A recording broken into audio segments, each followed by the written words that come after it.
Hello students, in the previous class we have discussed about the principles of treatment.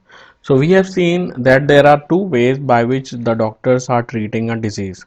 So the first one is symptom based treatment, in which the doctor is giving some medicines to reduce the symptoms like fever, pain, swelling, etc. And the second method is called as pathogen based treatment, because the symptom based treatment will not kill the cause of the disease, that is the pathogen.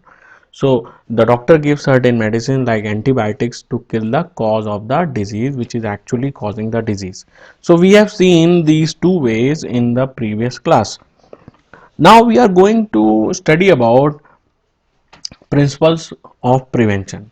Now before we go into principles of prevention, let us see why prevention is better than cure. Okay, so the prevention is important. Why? Because prevention is better than cure. You might have heard this very important sentence: prevention is better than cure. So prevention is better than cure. Now why prevention is better than cure? Because even if the best treatment is given, then also there are some disadvantages or limitations of treatment.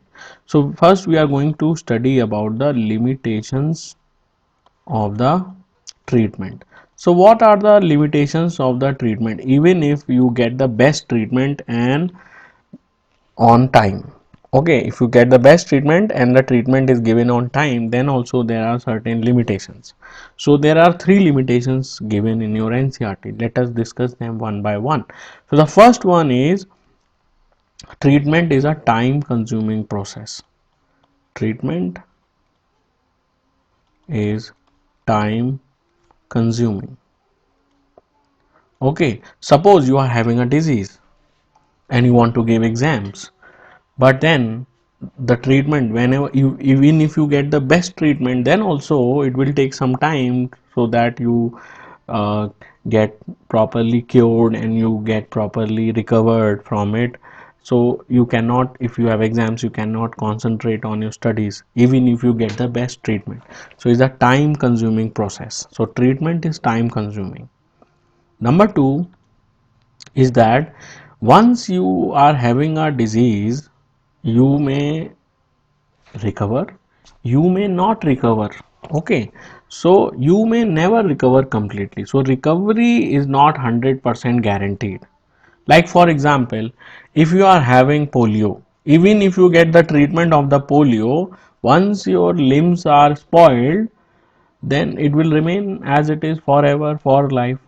If you are having elephantiasis, even if the worm will be killed in your body by the medicines, but the problems or the destruction which that worm has done in your body will remain with you forever. So the second point is that the recovery may not be complete. So recovery may not be complete.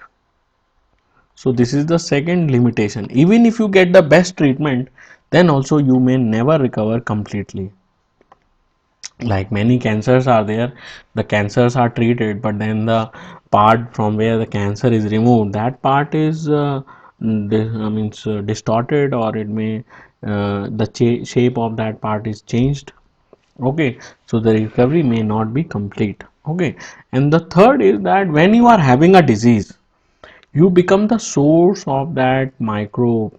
You can spread that microbe to the healthy persons. So when person, even if the person is having the treatment, then also the person becomes the potential source to transmit or transfer the microbe. Okay, so the infected person can transfer the microbe to the healthy person. Okay, so That is very important. So infected person can easily transfer, even if you are getting the treatment. Like someone, for example, like someone is having common cold.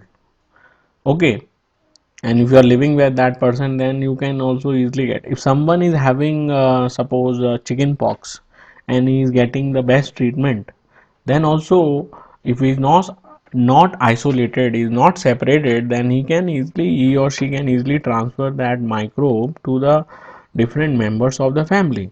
So let us see here what is given in the NCRT. So there are three limitations of treatment. So the first one is that someone has the disease, their body functions are damaged and may never recover completely. So I told you, even if you get the best treatment, sometimes you may never recover completely. The second is that treatment will take time.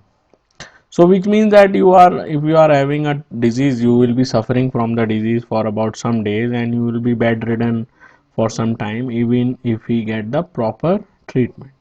And the third is that the person suffering from an infectious disease can serve as the source from where the infection may spread to other people. Mean the person can easily transfer the disease to the different people who are in contact with that person. So that is why it is always said that prevention is better than cure. So let us try to understand what are the different ways by which we can prevent the disease. Okay. So in your NCRT, according to the NCRT, there are two ways by which we can prevent the disease. Okay. So ways of prevention. So the next heading is ways of prevention. So there are two ways are there, general ways and number two, specific ways. Okay, so what is a general way and what is a specific way? Let us try to understand, and then we will first differentiate between these two, and then we are going to understand the first one and then the second one. So the what is the first one? General way. General way means it is applicable to almost every microbe. Okay, it works against all the pathogens. Okay, so it is not specific.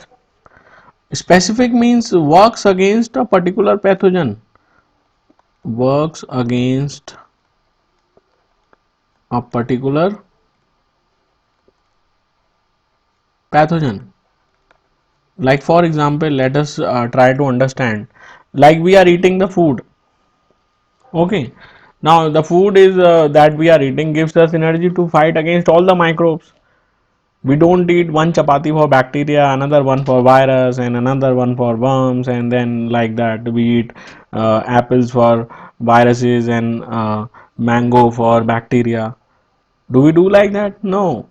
So we eat food so that we have energy, and when we have energy, that energy will allow us to fight with the different microorganism. But when we talk about specific ways, like when we take vaccine for polio, so it will only prevent polio, it will not prevent hepatitis, it will not prevent chickenpox, it will not prevent any other type of pathogen. It can prevent the body against that particular pathogen. So if you take a polio vaccine, so it will prevent against only polio virus. So that is a specific way. So I hope you have understood what do you mean by general way and specific way. Okay, let us talk about the general ways. Now general ways are again divided into two categories. Okay, so the first category is the first general way is preventing exposure. Okay, so preventing exposure. Like for example, we wear mask. So when we wear mask, we not only prevent coronavirus, but we can prevent any other virus or any other bacteria which is released by any other human being. Yes or no? So we are wearing the mask, and that mask is preventing us from many bacteria and viruses. We are sanitizing our hands, that is preventing us from many virus and bacteria and worms also. So that is a general way. It is not limited to only one type of virus or bacteria. And the second way is nourishment. Like I told you, nourishment is the food. If we take the food properly, then we will have energy. Food gives us energy, and energy will be used by our immune system to fight against different kinds of microbes. So let us talk about first one, A, and this is the B. So A is preventing exposure. Okay, so which exposure we can prevent? Now, in the previous class, we have discussed about, in the previous classes, we have discussed about means of spread, how disease spread. We have already studied. So, we have studied there are four ways by which disease spread. Okay, so number one is what is the number one? Number one is airborne disease. So, how can we prevent exposure to the airborne disease? So, if we talk about airborne disease, okay, very simple. By wearing mask, we can wear the mask. It will not allow the microbe to contact our body. Okay, or by not going to overcrowded places. Avoid going to overcrowded places like traveling through bus or train, traveling in local buses. So these are overcrowded places. So avoid going to overcrowded places. So when we don't go to overcrowded places, we are not going to come in contact with the air which is there. So the air which is having lot of bacteria and viruses, we can prevent by not going to overcrowded places, or even if we are going, we are wearing the mask. Number two, how can we prevent waterborne diseases?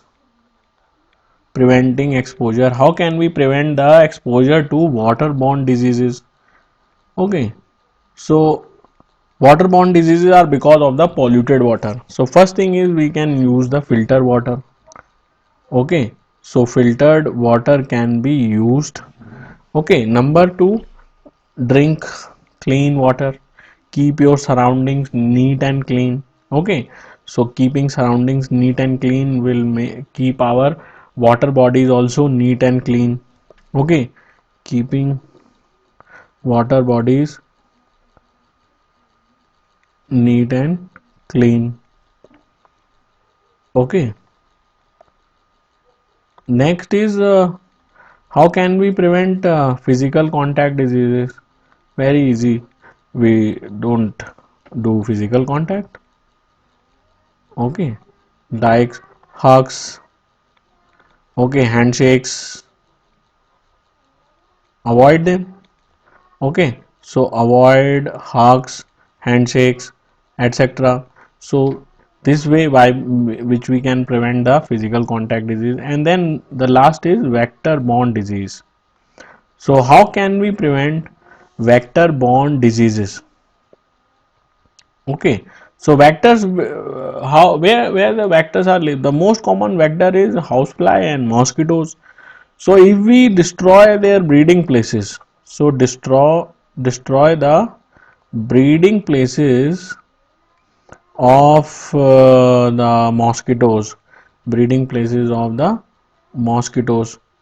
So if we destroy the breeding places of the mosquitoes, this will decrease the population of the mosquitoes, decreases the population of mosquitoes. Okay, so it will decrease the population of mosquitoes. Then if there are less mosquitoes, then we can easily get rid of the vector borne diseases. So let us see what is given here in the NCERT.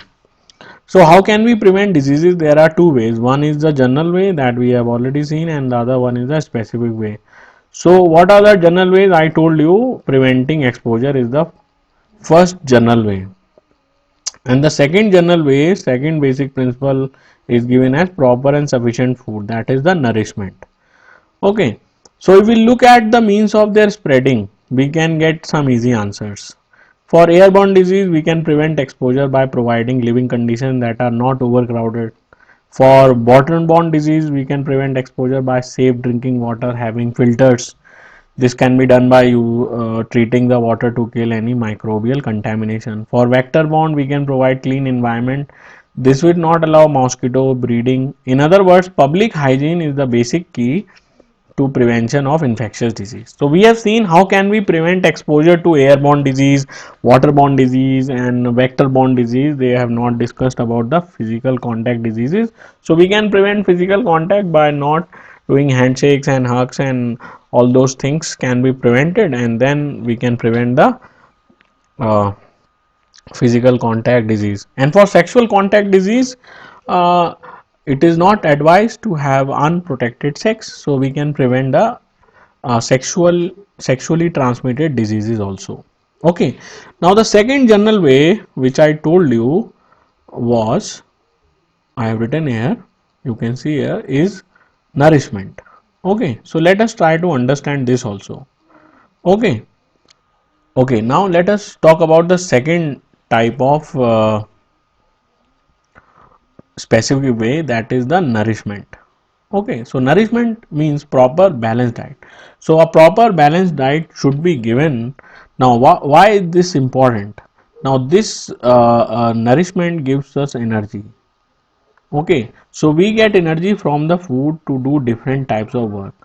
So the energy is given by the food we eat, and this energy is given and used by our immune system. So used by our immune system. So the energy is used by our immune system, and that immune system will fight with the microbes. So if the immune system will not have enough energy, it will not be able to fight with the microbes. So if the immune system will have energy, then it will be able to fight with the microbes and prevent the disease. So that is why good nourishment is also very important. Okay, so we have a proper balanced diet, and that diet will give us energy, and that energy will be used by our immune system that fight with the microbes, and that will prevent the disease. Okay, so let us see what is given here. So in addition to these issues that relate to the environment, there are some other general principles to prevent. So what are those general principles are there? Normally we are faced with infections every day. If someone is suffering from a cold and cough in the class, it is likely that children sitting around will be exposed to the infection. But all of them are not suffering from the disease. Why? The answer is given here, because the immune system is normally fighting off the microbes. Okay, so how is the microbe active of some of the students? Why is the microbe? Why is the immune system is not active of the some of the students? Why some students catch the disease and the other student does not catch the disease? The answer is given here. So the functioning of the immune system, like any other system in our body, will not be good if proper and sufficient nourishment and food is not available. So the food has to be made available to the body, so that the food will give us energy for the immune system, and that immune system will fight and will get rid of the disease. So it is given here, these cells go into action each time infecting microbe enter the body. Which cells? The cells of the immune system, that is the white blood cells. The immune cells manage to kill off the infection long before it assumes major proportions. So if the number of the microbes is controlled, the manifestation of the disease will be minor. So we all are exposed to the different microbes, but the immune system decides whether we will have the disease or not. So that is why we need to keep our immune system strong. So how can we keep our immune system strong? By taking proper diet. So that diet will give us energy. So I hope general ways are clear. Next class we are going to discuss about the specific ways. Thank you, students.